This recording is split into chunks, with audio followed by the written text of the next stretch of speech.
In today's video, I'm going to make over a dresser that is about 60 years old. It was given to me by dear friend Debbie when we had our first child, and it had been her dresser growing up. It's been in our house for about 3 decades. Along the way, I'm going to come across some interesting repairs, so stay tuned to see those. Now let's get to it.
After the wood had completely dried, I painted with Rust-Oleum chalk paint in chiffon cream. This is the first coat of what will be 3 coats.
Here I am showing you the completion of my first coat. I did a total of 3 coats of the Rust-Oleum chalk paint in chiffon cream, and 3 coats was sufficient coverage. When the 3rd coat was completely dry, I began the process of distressing this dresser. I gave the entire dresser a sanding, but especially distressing those edges and corners.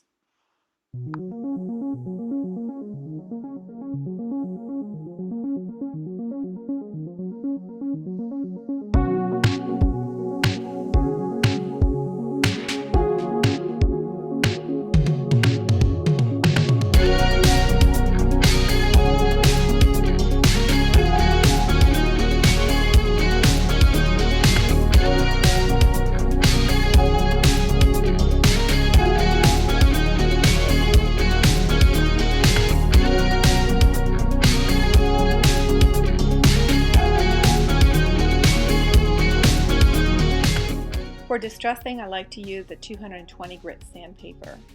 After I'm done distressing, I need to dust that furniture off and then come back with a tack cloth after the dusting before I apply my top coat. I chose to use a polyacrylic wipe-on top coat because this dresser will have a little better protection than a wax. A wax is also a great option, but I do like the matte polyacrylic for this look and durability. And now to the repairs on this piece. The drawer glides needed to be replaced on 3 of the drawers. Here's a brand new wooden drawer glide that I installed. I purchased that at Home Depot, and there is the item that I bought. It was about $5.50. And it also came with the red plastic glide that I'll show you that gets attached to the bottom of the drawer itself. Here's the plastic piece, and then you simply screw that in, and this package gives you everything you need to make that repair. 2 other drawer runners needed to be repaired, so I cut from the 3rd runner that I didn't use, and what I did was glue together, and I also used wood epoxy, and I also used a staple gun to repair these 2 others and then put them in the dresser as well. Wood epoxy is stronger than wood, so I am confident these drawer runners will hold up. Here I am applying the polyacrylic matte finish top coat. This is the 2nd application, and I did a total of 3 coats of this on the top of my dresser and on each of the drawers. I wanted the highest durability on those portions of the dresser. The rest of the dresser got 2 coats.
Putting the hardware back on is absolutely my favorite step in the process of refinishing a piece of furniture. And this was spray painted in a black. Also, on my dressers especially, I like to wax the insides of the drawers. This wood was very dry and it absorbed the furniture wax very well. I make my own beeswax furniture wax for this, and I also add an essential oil, so it's very clean smelling. I did the outsides and the insides of these drawers because the wood was so dry. And here it is. I hope you'll enjoy this. Please hit the like button and subscribe. Thank you for joining me.